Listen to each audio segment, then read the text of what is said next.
Shalom. I'm so sorry that I can't be there in person. You really know how sorry I am. This is a shiur on Bereshis Chaf Hey Chaf Beis in Sedras Toldos. The pasuk is talking about Rivka and her strange pregnancy that she had. Keep in mind that that Rivka had waited a long time to get pregnant, and she was eager to be pregnant, and she had married Yitzchak for the specific reason of having babies. Right, that was the whole idea, was that she would continue on the tradition of Avram, and now as Avram's daughter-in-law, being a participant in this great tradition, just as her mother-in-law Sarah had been before her. And she's pregnant with, she doesn't know what's going on, but she's experiencing immense pain.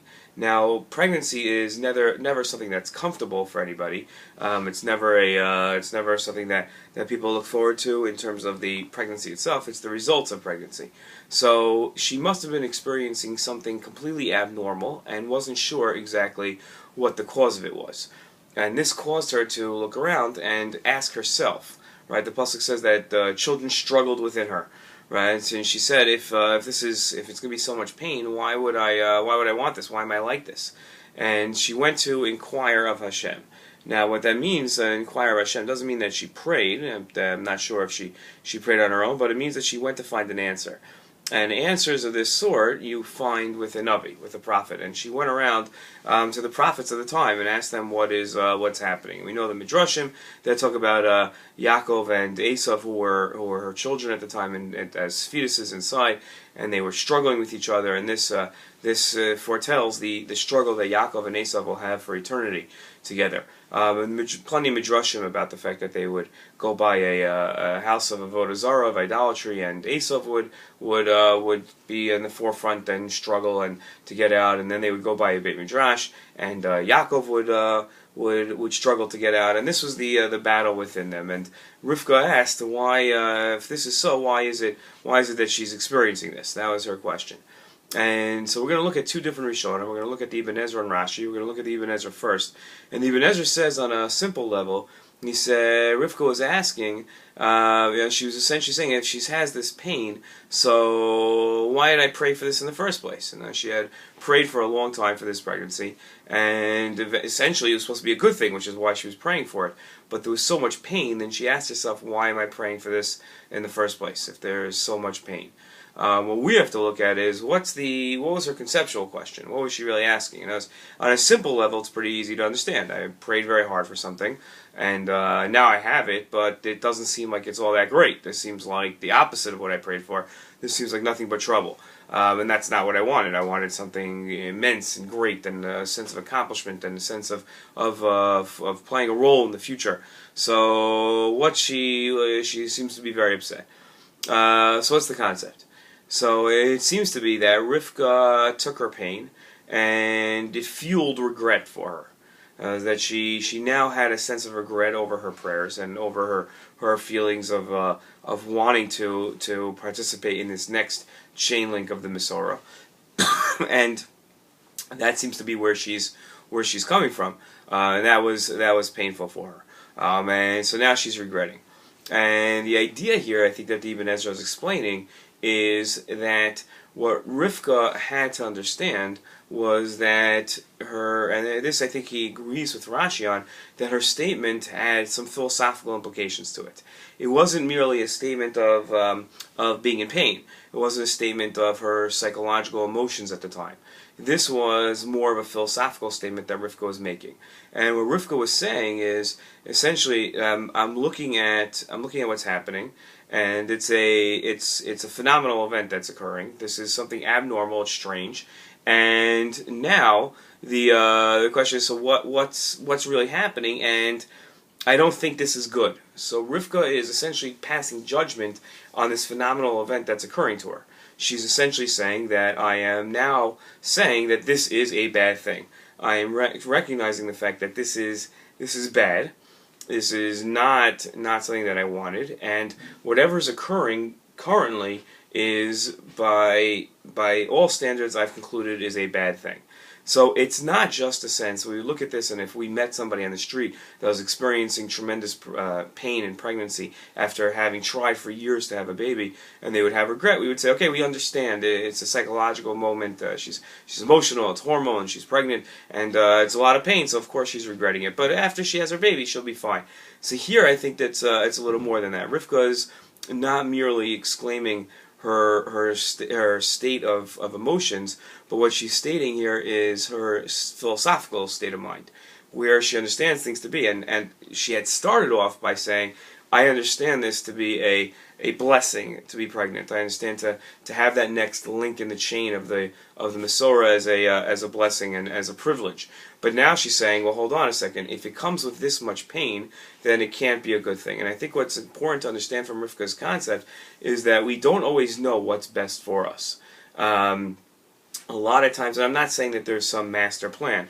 We've had a shiur a couple weeks back on Gamzul Tova, that everything is for the best, and we understood that to mean that there could be something temporary that is not good for you, but overall the major lesson that we learn from it that allows us to go on is for the best for us. And a lot of times we experience something, and at the moment where we have the vision to only see what's happening right now, it seems very bad for us.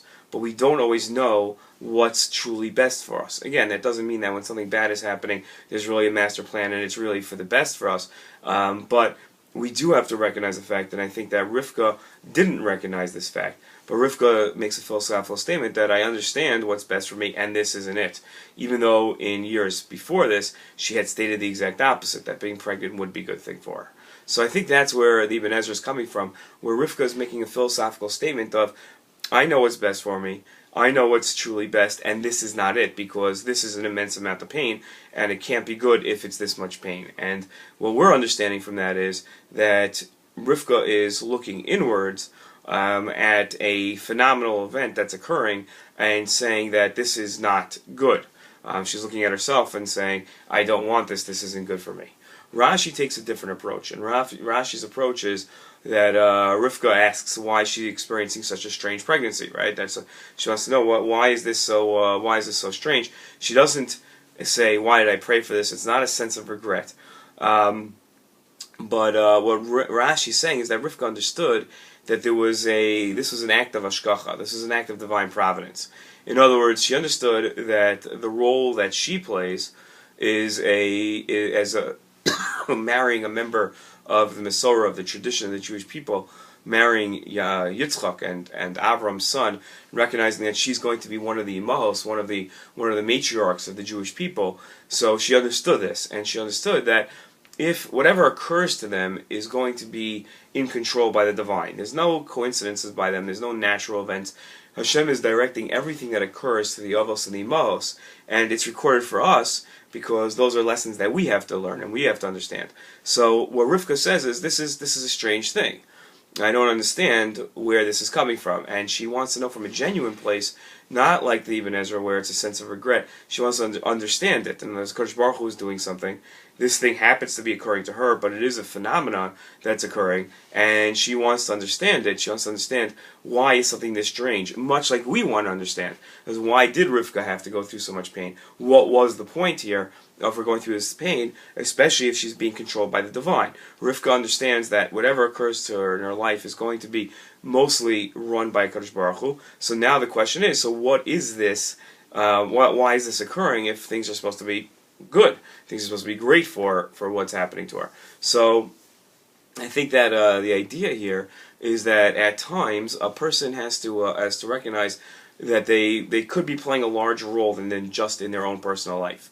And Rivka played a much larger role than just Rivka as the individual. Rivka was going to be, through her, the 12 Shvatim were going to happen, right? This was going to be, she was going to have Yaakov. Yaakov was going to marry Rachel and Leah and have children through them and their maidservants, and this was going to be the future of Klal Yisrael. So she understood that at times it's not just about me. I play a much larger role. She understood that. And because she understood that, and she had that sense of reality, this strange pregnancy posed a problem for her. Not in terms of regret and emotions, as the Ibn Ezra explains it, but different. Here it posed a philosophical problem for her. So Rashi is agreeing with Ibn Ezra that Rivka is making a philosophical statement when she says, why is this happening? Why is this happening to me? So that they both agree that this is more than just an expression of emotion. This is an expression of philosophical statement.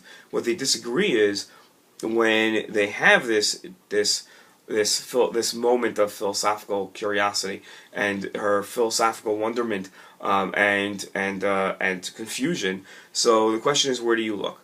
According to Ibn Ezra, she looked inward. Why is this happening to me? Why would I want this? This isn't what I bargained for. It's not what I went in for. According to Rashi, she's looking at it differently. She's looking at towards God. Why would God do this? I don't understand. I'm supposed to be playing a link in the Masorah. Why would God have it occur this way? And that's the conceptual difference of their opinions.